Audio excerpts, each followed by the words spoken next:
Hey, what's up guys? Welcome back to the channel. In today's video, we have a bit of a different video. We have some Delta Force news in the form of an article published by MP First. The article will be linked in the description. This is an interview, and we do have some new information regarding Delta Force. They ask a lot of console questions. They ask a lot of controller support questions.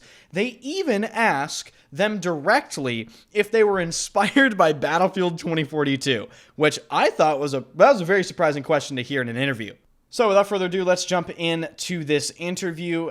If you enjoy the channel, be sure to hit the like button, subscribe to the channel. I stream every single day at twitch.tv/enders and this YouTube channel. So if you want to see more content or the live gameplay, which you're watching in the background, happen, definitely check out the streams. So I'm basically just going to skip through all the quote-unquote filler questions and get right to the important information. And if you like that style of video, well, this is the channel for you, once again, because I don't deal in, BS information around here. The first question they ask that is important is, while we know console and mobile news are coming soon, how come we haven't seen footage of it yet? And of course, they're referring to why they haven't seen footage of Delta Force on console yet. And their answer is, our team is working hard on the console and mobile versions, and we will share more information when the time is right. So it's just a very prepared response. They're definitely not too keen on, answering or showing much in terms of console Delta Force yet, but they remain adamant that it is coming soon. They're going to have it out, and they'll release more information basically when they feel like it. Now, some more information about console support, and this time they ask basically if the game will be supported on last-gen consoles, meaning PS4 and Xbox One, and they actually surprisingly answered yes, they do expect to support the game on last-gen consoles, but they don't expect the game to release at the same time on last-gen consoles as it would for the PC or next-gen console release. The reason they stated for this is it does take a longer time to optimize the games for those systems. Basically what they mean by that is last-gen consoles are very restrictive, so they basically have to completely rework the game to work within the restrictive parameters of the last-gen consoles. The next topic they go into is cheating and how the company is going to deal with that. And Delta Force says that it's a top priority for them. They have already handed out 3,665 10-year bans, as well as intercepted 11,000 individual cheating attempts. But the craziest statistic they list here is they have apparently identified 343 separate cheating tools.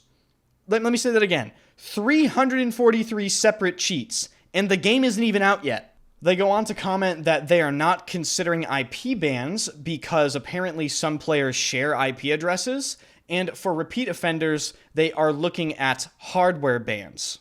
Personally, I really like this approach to addressing cheating. They're very direct. They're more open than most developers when it comes to telling us how many cheaters they've banned, what type of bans they're administering, and I really like to see that.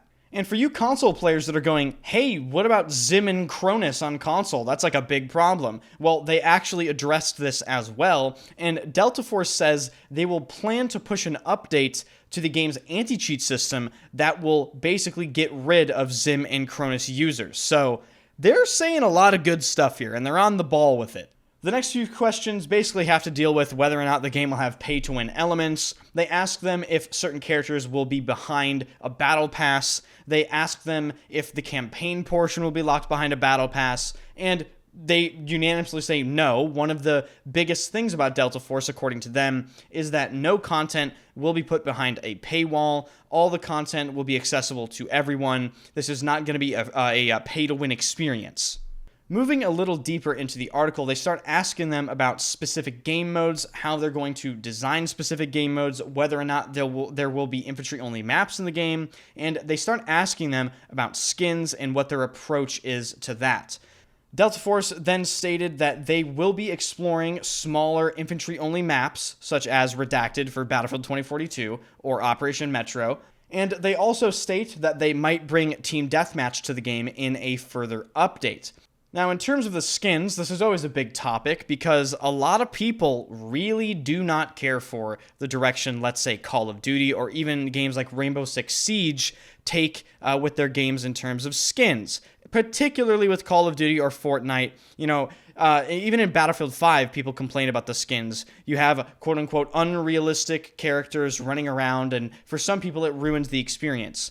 Delta Force is adamant, saying that they want to focus on more quote-unquote grounded aesthetics that fit Delta Force's tone and style, which means that Delta Force is looking at including realistic cosmetics that fit war scenarios. So that will be a positive for the game. I think it would be sort of a shame if they went the Call of Duty route with the skins with Delta Force. Not that I really care, because I don't buy the skins.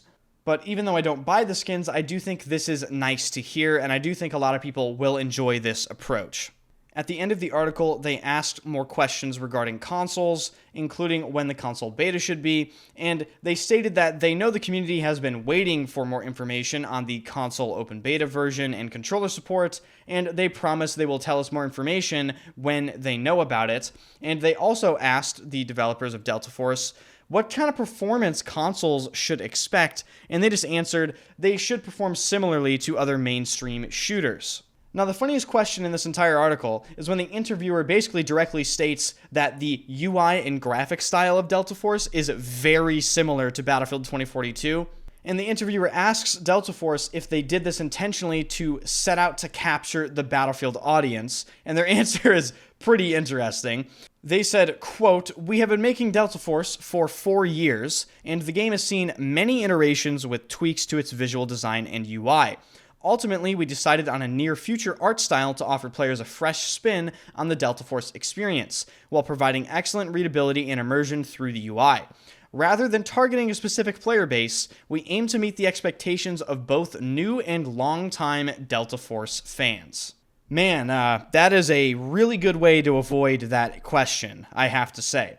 So, some interesting statements here from the Delta Force developers. As you guys know, or maybe you didn't know, the next Delta Force playtest is on October 14th during Steam Next Fest. So at the time of uploading this video, it is exactly 1 week away. So I am definitely looking forward to that, as, guys, it is just a barren wasteland out here. FPS games, I don't know if I've ever experienced a more dead period than this. So certainly let me know your thoughts in the comment section down below regarding their answers, and definitely let me know what you think about them basically dodging the question about Battlefield 2042 and the similarities between the two games.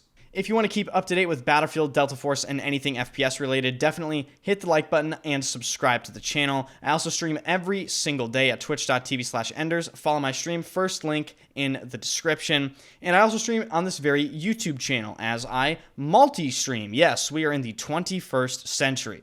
Thank you guys so much for watching. I really do appreciate it. I hope to see you in next videos and in the live streams, and I will see you in the next one.